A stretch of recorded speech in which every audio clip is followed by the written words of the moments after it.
Well, to talk more about the global ambitions of Western powers, let's now cross live to London-based journalist and author Afshin Rattansi. Good to have you on RT again, Afshin. Now, I spoke yesterday with a London-based journalist who suggested that another world power was interested in Africa and the Middle East. China. Now, that's a country that has extensive energy and construction investments there in Libya. Is this really a worry for Western powers and the US in particular, do you think? I think it's definitely part of the wider context. One shouldn't over-egg it. China has more investment probably in Angola or Zambia than Libya, but definitely China is part of this equation that's worrying Washington, I'd say, rather more than European Union leaders. But definitely, one only has to look at Khartoum to see Chinese investment in Africa. And Gaddafi was one person who, for all his privatization and latent suddenly coming back to the Western power fold, he still didn't like AFRICOM, the American defense network now headquartered in Germany, regarding Africa. And he didn't really like the US dollar. And what is the new currency for the continent of Africa? We have to wait and see to find out. But if China does have significant interests in Libya, why didn't it veto that UN resolution on a no-fly zone in order to protect its interests, do you think?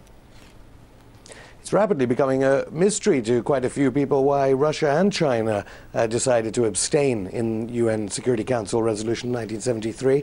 I think some people would say that China, ironically, has some colliding ambitions, as it were, when it comes to Libya, because Bahrain and Saudi are currently in the throes of demonstrations not covered on Western corporate media, and ironically, China needs a stable Saudi Arabia and Bahrain for its own energy needs. So US interests and Chinese interests are one and the same to a degree. Perhaps that is why it, in this case, abstained. But certainly when it comes to Russia, the Foreign Minister Sergei Lavrov was quick to say in the past few days that we need a ceasefire in Libya, not more NATO bombardment. What about the relationship between China and Iran? How much of a challenge is that to Western interests?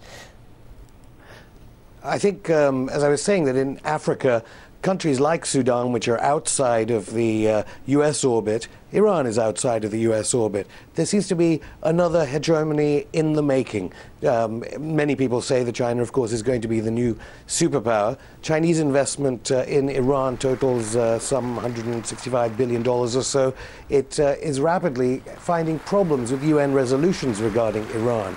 So in that case, Beijing and Washington's interests don't coincide.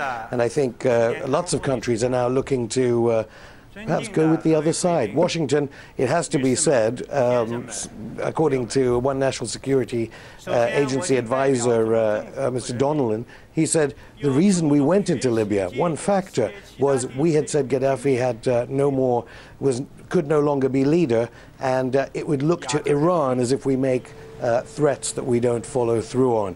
It's a bizarre way to run foreign policy, I think. Just very briefly, we're running a comment that, you know, and we're actually seeing it in our output, that there are some analysts saying a new Cold War is emerging between China and the US. I mean, is that an exaggeration? I think there has been a Cold War since the Second World War with China, arguably, and it is certainly hotting up.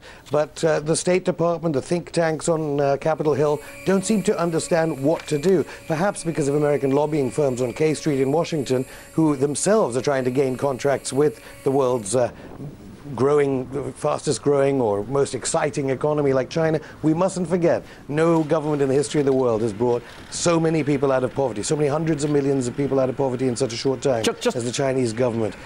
Just finally, I've been talking to you about Libya.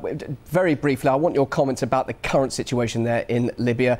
Everybody's saying it's a stalemate. What should happen next to get some sort of breakthrough, just briefly, to end all this?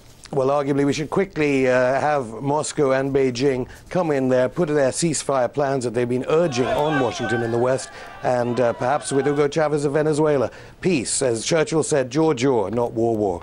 And no responsibility from Arab partners, from the Arab world at all in this? You're talking about Moscow and Beijing.